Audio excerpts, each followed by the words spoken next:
Au sud-est du Togo, les vastes étendues de terres rizicoles dans la vallée de Zio s'étendent sur plus de 360 hectares. Depuis des décennies, les populations ont adopté la culture du riz comme tradition. Il y a quelques années, l'État togolais s'y est investi à fond pour aider les paysans à accroître leur rendement. Et c'est grâce au PARTAM, projet d'aménagement et de réhabilitation des terres agricoles de Mission Tove.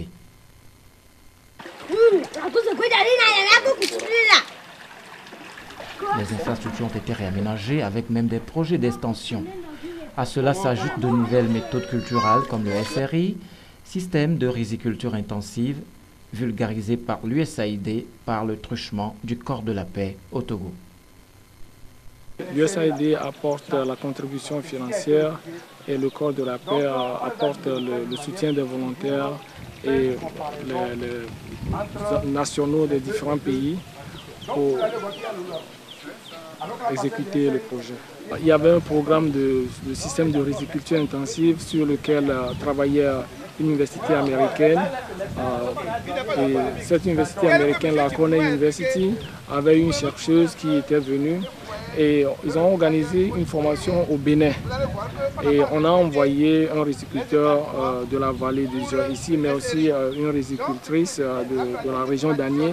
Ils sont allés à cette formation et dès qu'ils sont revenus, ils ont commencé par propager ça. Le corps de la paix veut en faire un outil phare de promotion de la sécurité alimentaire. Il y a 2 formations de formateurs ont été déjà organisées au plan régional au Bénin. Le premier a regroupé les volontaires du corps de la paix des pays francophones de l'Afrique de l'Ouest. Et le deuxième, les pays anglophones de l'Afrique de l'Ouest. Et des volontaires du corps de la paix du Togo avaient participé à cette formation.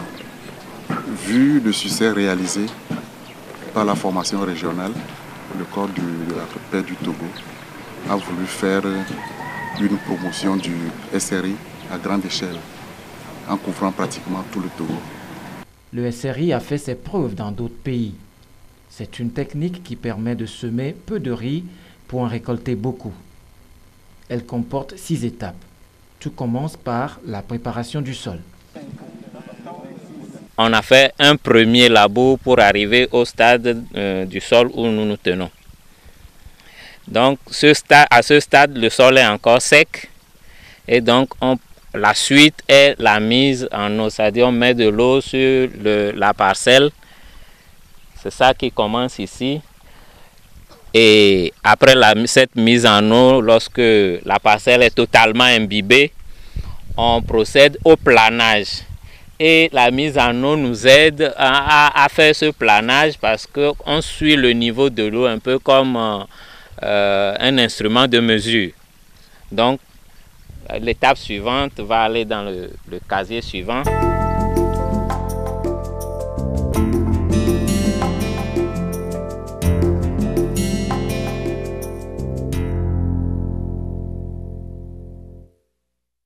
Après cette étape, la pépinière, on fait une pépinière.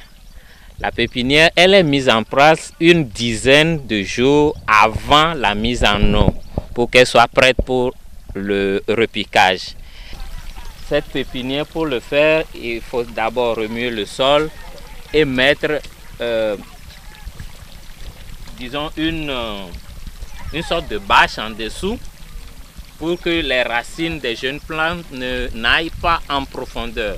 Au moment de prélever, il faudra prélever le jeune plant avec toutes ses racines. Et donc ici, notre bâche est constituée de feuilles de bananier que nous avons étalées sur le sol avant de mettre la couche de terre là-dessus. Et donc, nous allons passer à l'étape suivante, qui est l'étape de repiquage. Pour débuter le repiquage, nous mettons transversalement une autre ficelle. Et donc à l'intersection de toutes les ficelles, nous mettons un plan. Et cette ficelle-là, nous la déplaçons progressivement de 25 cm à chaque fois avec de petits gabarits de 25 cm qu'on a confectionnés. Et donc, à chaque fois, on le déplace de 25 cm en allant en reculant jusqu'à ce que toute la superficie soit couverte.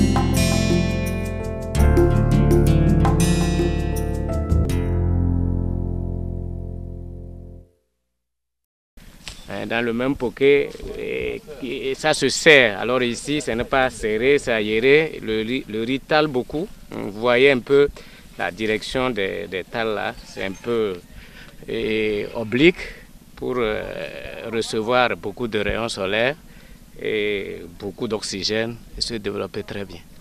Je vois que le repiquage en un seul pied donne plusieurs tales. Et ça fait oublier l'ancien système. C'est-à-dire le repiquage à 2 ou 3 pieds là. Nous constatons aujourd'hui que pour un seul pied, nous avons plusieurs tales, mais pour un repiquage à 2 ou 3 pieds, le rendement de tales est faible. Ici, nous n'aurons pas besoin d'utiliser assez de ficelle. Parce que d'abord, la ficelle là, elle est, des fois quand vous graduez ça, et quand on tire ça, la distance n'est plus, est variable. Alors qu'ici, c'est des ficelles dont l'élasticité est constante. Vous voyez, ça fait 1, 2, 3, 4, 5. Donc vous êtes sûr d'avoir un angle droit. Vous voyez, toutes les racines sont gardées. Donc vous allez repiquer de façon L, comme on vient de vous le montrer. La racine doit être horizontale, non pas en J. Donc, on évolue.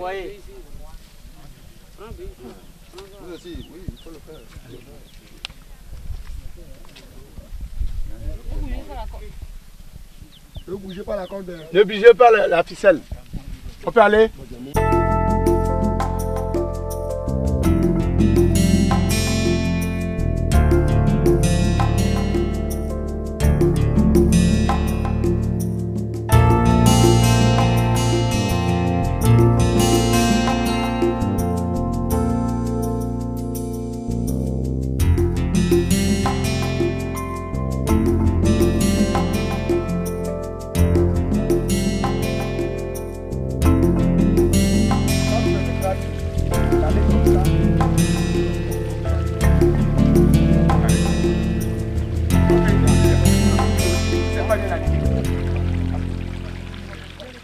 Cette opération simultanément répond à deux besoins.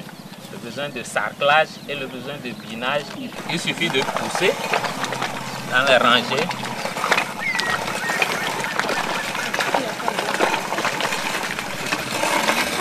Les racines du riz aiment se développer à partir de l'oxygène de l'air. Et donc, rien qu'avec le sarclage, on a juste un aspect de la chose. Donc, en combinant sarclage et binage, il y a une efficience de l'opération. Et donc, il a été conçu un petit outil qu'on appelle sarclobineuse qui permet de faire les deux opérations à la fois. Donc, en un seul passage, la machine permet de faire à la fois le sarclage et le binage. Et cette opération se fait chaque 10 jours. Il est recommandé de la faire chaque 10 jours quand le riz est installé.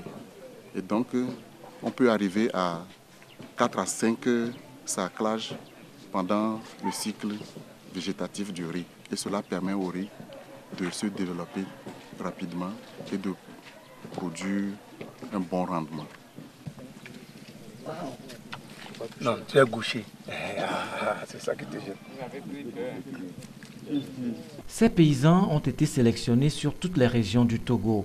Ils découvrent avec satisfaction le SRI. Si nous faisons ça, ça produit beaucoup de riz. Ça nous donne davantage. Et nous ne perdons pas pour beaucoup de grains. Nous prenons un peu de grains et nous trouvons beaucoup de riz. Ce que nous avons eu à retenir ici, arriver à notre région ou bien à notre village, on va faire les sensibilisations, montrer comment on nous a fait la formation, aller même sur le terrain, faire des exemples de ce que nous avons trouvé.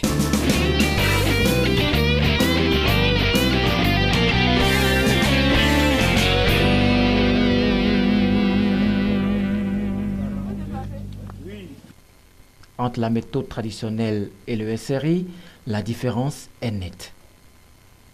Nous avons l'habitude d'avoir 3 tonnes de riz blanc à l'hectare.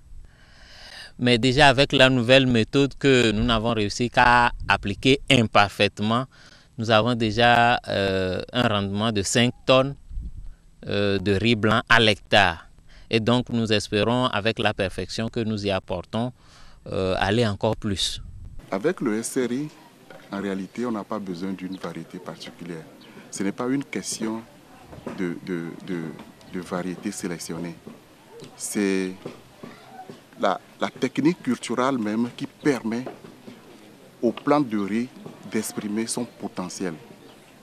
Donc, que ce soit la variété locale ou la variété sélectionnée, on se rend compte que lorsque cette variété est installée avec une méthodologie SRI, on a au moins le double du rendement. À Covier, le principal atout, c'est l'eau, drainée sur une vingtaine de kilomètres du barrage d'Alokoigbe. Là encore, l'usage de l'eau est particulier et économique.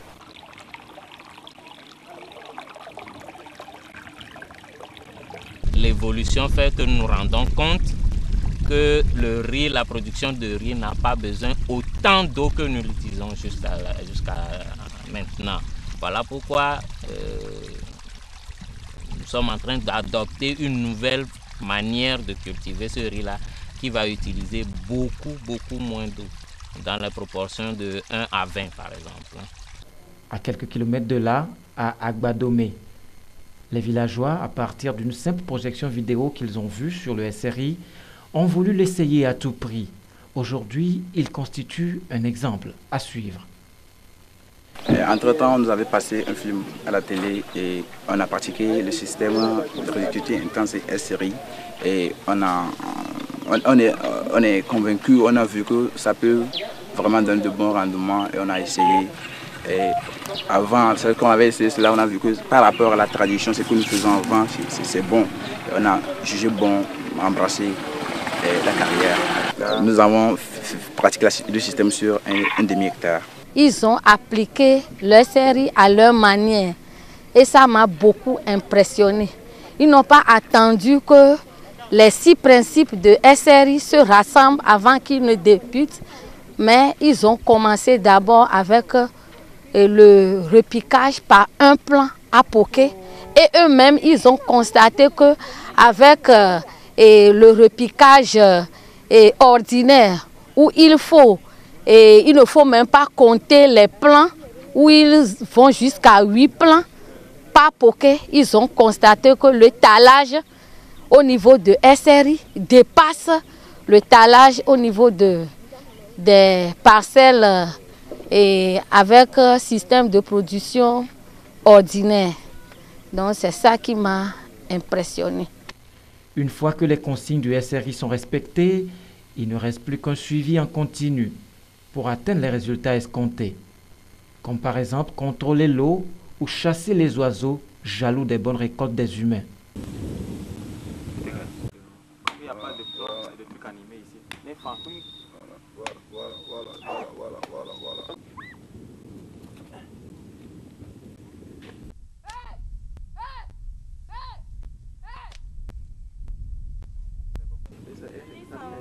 Ici avec le lance-pierre parce que je chasse les oiseaux au champ des oiseaux qui viennent picorer le riz ici. Je fabrique les petits cailloux pour les chasser.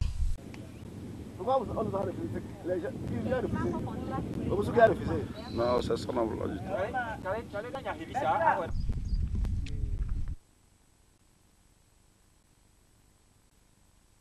Jérémy avait une tour. Ouais. Nous en produisons toujours, mais pas suffisamment.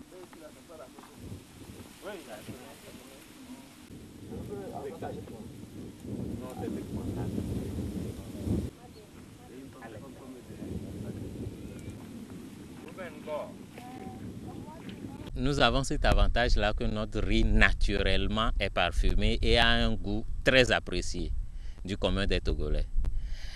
Et en plus de cet avantage, disons naturel, nous nous organisons pour promouvoir notre riz. Nous sommes en train d'étendre les superficies pour porter notre production d'environ 2000 tonnes à 4000 tonnes par an. Par rapport à la consommation nationale, ce n'est pas suffisant, mais nous continuerons les actions pour un jour, pas trop lointain, arriver à couvrir la demande nationale. Les statistiques agricoles disent que la production tourne autour de 150 000 tonnes au Togo, mais que cela ne couvre que 30% des besoins des Togolais. Et donc, actuellement, le Togo est pratiquement déficitaire, ou bien dépend de l'extérieur à 70%. Et donc, les besoins sont encore énormes. Et nous pensons qu'avec le SRI, on pourra réellement contribuer à combler ce vide-là.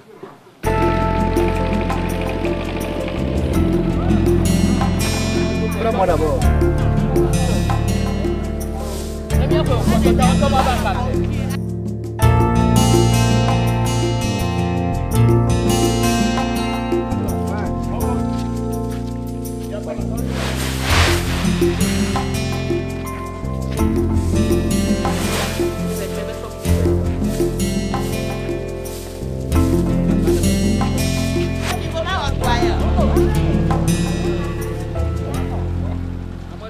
Comme on a vu qu'ils sont en train de pratiquer ça, ça nous a vraiment encouragés. On a pensé qu'il y a un potentiel. Et pour ça, on va créer un plan d'action. Et dans nos plans de travail de l'année prochaine, on a déjà prévu des formations régionales. Cette fois, c'est une formation de formateurs au niveau national. Dès le mois de novembre prochain, on va commencer par faire des formations régionales dans chaque région. Ça va amener plus de gens et il y aura un suivi.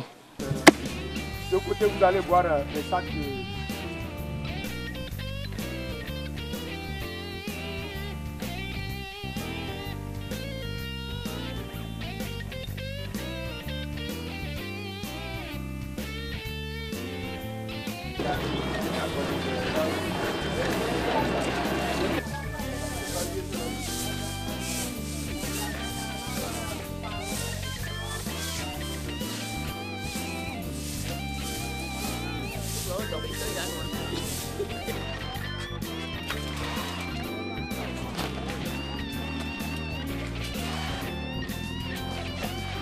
À terme, le système de riziculture intensive sera vulgarisé dans toutes les régions du Togo pour faire du riz un aliment à la portée de tous, grâce à l'accroissement des rendements, ce qui constituera un apport notable à la sécurité alimentaire et surtout à la réduction de la dépendance vis-à-vis des importations. Si vous vous habitez trop d'eau, ça beaucoup de ça va vite commencer. Il y a un peu l'eau et mettez le sel.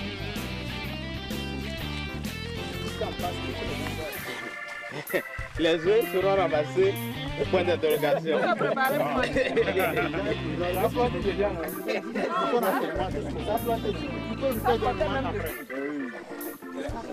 Ce que nous ferons, mes paysans.